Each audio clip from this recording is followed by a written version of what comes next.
Bismillahirrahmanirrahim. Assalamu alaikum dear viewers. This is me Abdurrahman and you are watching YouTube channel Basic English Grammar with Abdurrahman. Dear viewers, and today's video will talk about the simple past tense. That what is simple past tense, right? But before we start this topic, it is requested to you guys to like and subscribe YouTube channel Basic English Grammar with Abdurrahman so that you receive every new video about the grammar at right time. So let's get started at what is simple past tense, right? Simple past tense is used to talk about those actions which happened in the past and particular time in the past. Simple, right? Those actions which happened in the past, the time is clear, so that is, and in that case we use simple past tense, right? Through the example we will understand, but before the example I would like to tell you about the structure, that how to make a proper sentence according to the structure. Once you understand the structure, then you will be able to make examples easily. So first we have to look at the structure, right? Like subject plus second form of the verb plus rest of the sentence.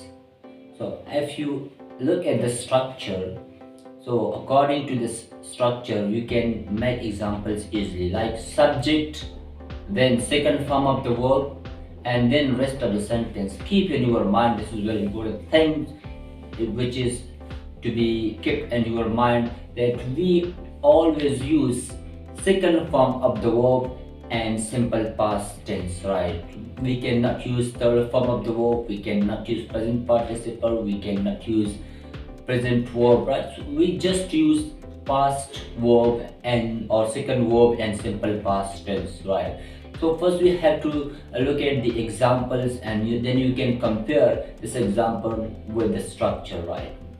So look at the example, that Ahmad went to school yesterday. Ahmad went to school yesterday. So look at the structure. Ahmad is subject, went is second form of go, and then yesterday, that is what, went to the school.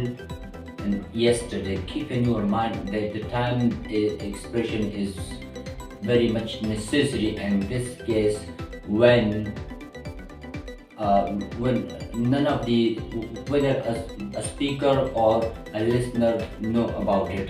Simple, if a speaker doesn't know about the exact time, so then it is necessary to use to mention the time. If both the speaker and the listener know about the time, so then it doesn't mean that it is necessary to be mentioned by the time. So when speaker and listener, both of them don't know about the exact time of any action, then it is necessary to use the time expression, right? So Ahmad went to school yesterday, right? Next example, there is for example, Hamza wrote a letter to his father last Sunday, right?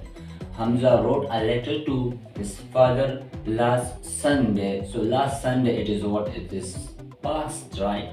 It's something, the action of writing that happened in the past last Sunday, right? So therefore it is necessary to mention the time here, right? And I told you, if speaker and listener, both of them don't know about the time, so then it is necessary to mention the time here, right? So last Sunday, it is what, that the action happened in the past, right? Let's take another example, that Siraj ate the burger a month ago. Siraj ate the burger a month ago. So month ago means in the past the action happened, and second form of the verb is also used here, that is ate. Second form of verb, that is eat, is the base form of the verb, and ate is second form of the verb, right?